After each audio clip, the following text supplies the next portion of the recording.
farming is a risk business. Some people will start farming when they retire, while some will start when they're still young. But farming is farming. But one thing you need to know is that farming is a business, and then farming is too risky. But the bigger risky, the sweeter the honey. Hi, I'm the mad farmer from Chipangari district, deep down in the village of Eastern Province. Welcome to my program. I'm not a professional man, but I'm somebody who's so passionate about agriculture, be it animal or crop. Today, we are going to talk about a number of things. I'm going to have this thing packaged, a lot of things packaged in one show. One of them, I'm going to talk about what we are doing here, and then I'm also going to talk about the risks, and then I'm also going to talk about the backup plan and stuff like that. As you can see in the background, what we are doing right now is we are actually making nurseries for early winter crops. Farming is a professional, just like teachers, doctors, and stuff like that. They go for work almost every day. It's the same with farming. If you want to be successful in farming, make it a professional, make it a full-time job, where every morning you wake up, you go to the farm to go and do what is supposed to be done. As you can see, what we are doing right now, like I said, is we are actually doing the early winter beds. These things we should be able to harvest by June, July. Okay, why are we doing this? We want to offload to the market when the commercial farmer hasn't yet offloaded.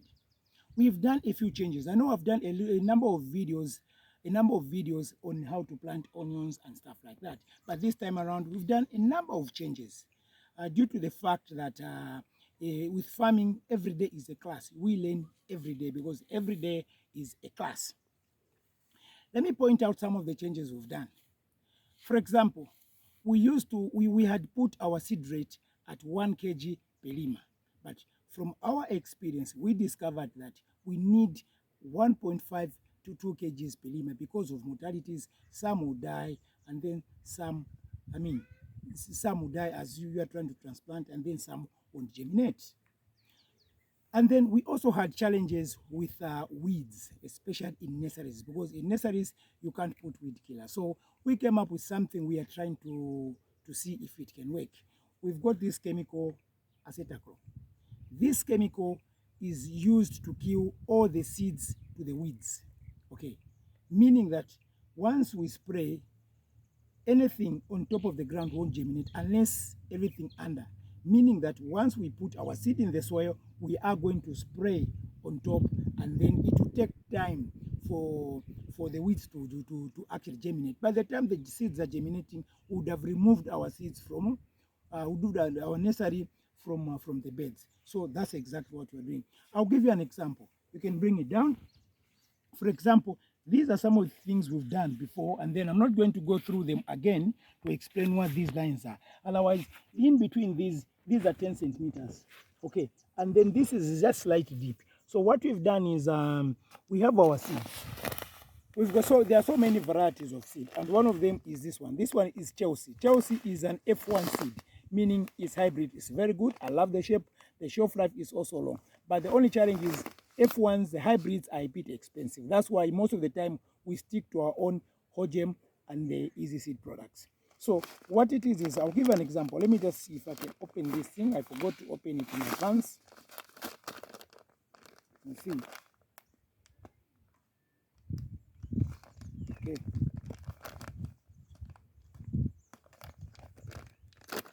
Okay. What it is, this is in Chelsea. It's an F1 seed. So I just want to give you an example.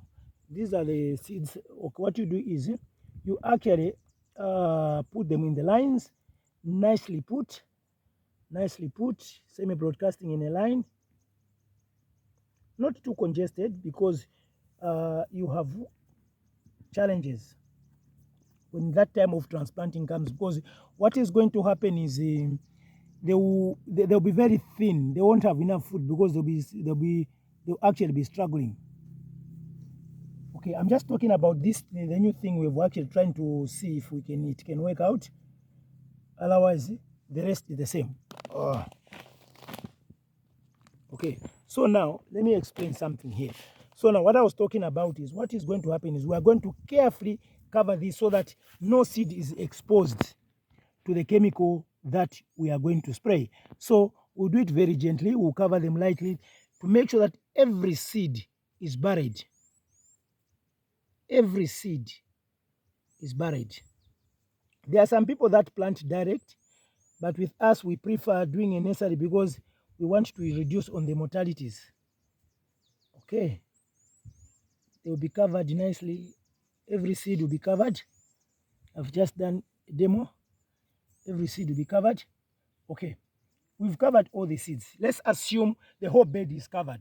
So what is going to happen now, we are going to get this chemical now, put it in the sprayer. Okay, these small bottles contain about these are 2 sprayers. So what is going to happen is after we've buried them like this, we are going to get this and then put them in the sprayer, and then we are going to spray on top.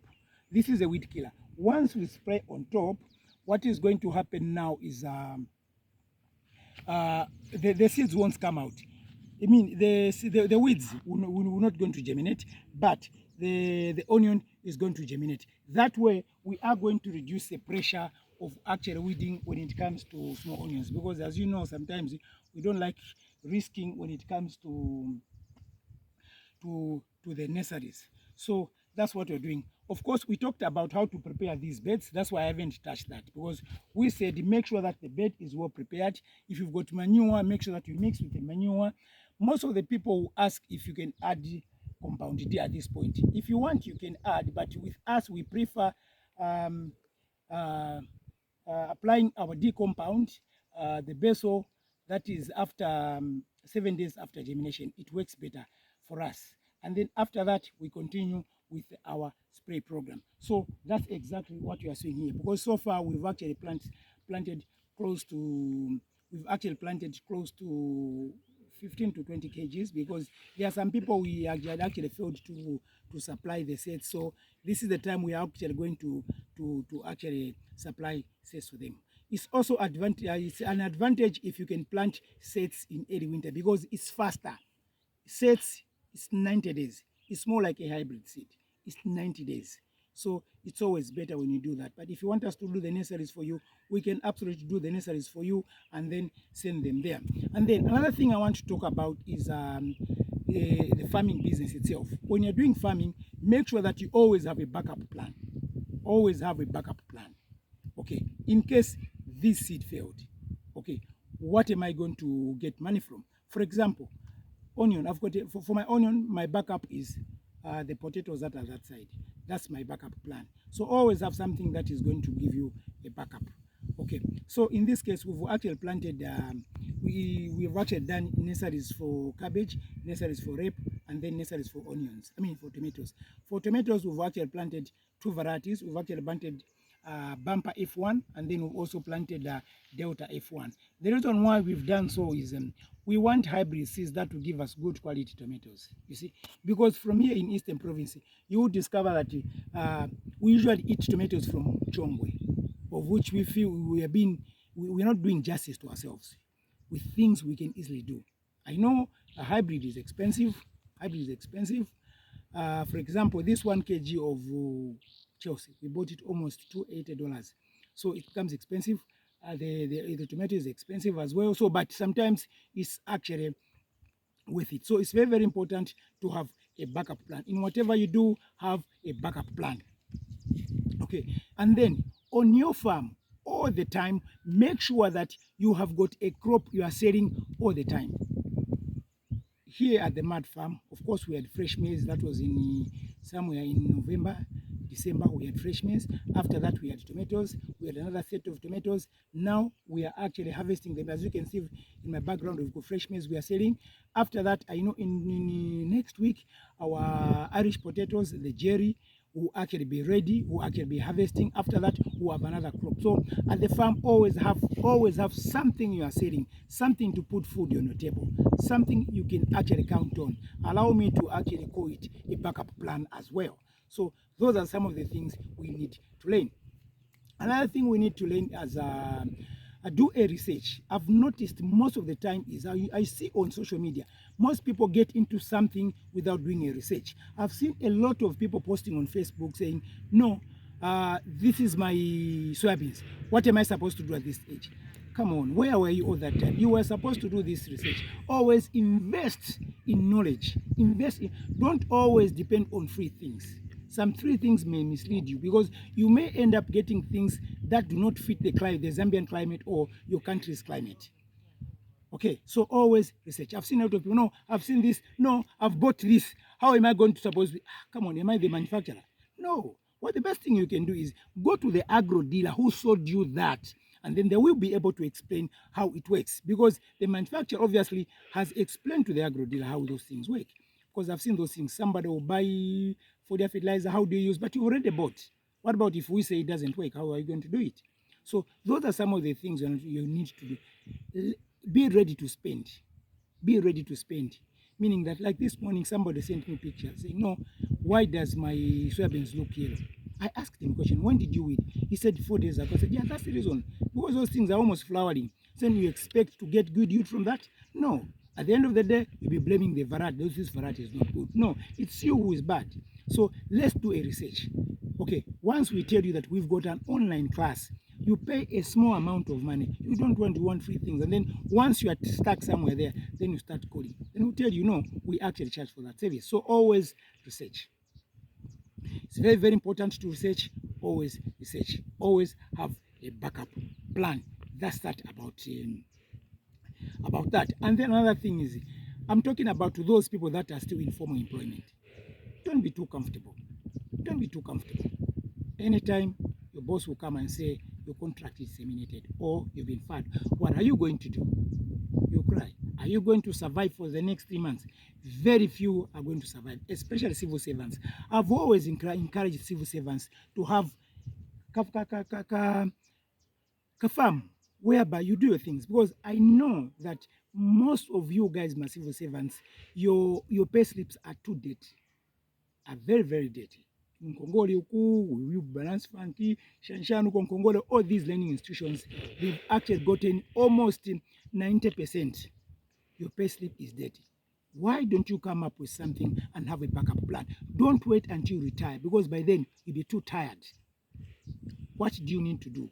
Start now, because you've got those other income coming.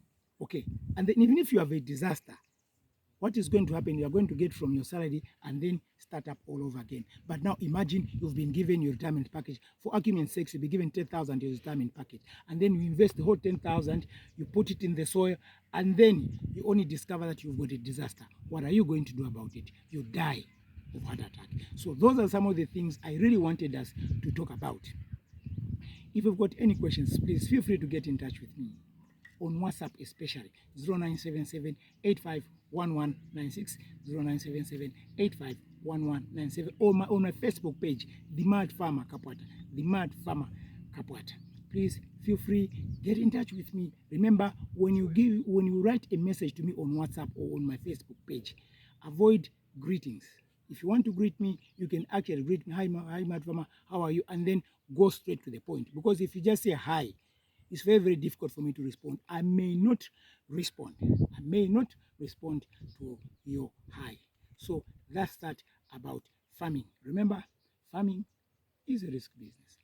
And then farming is a business.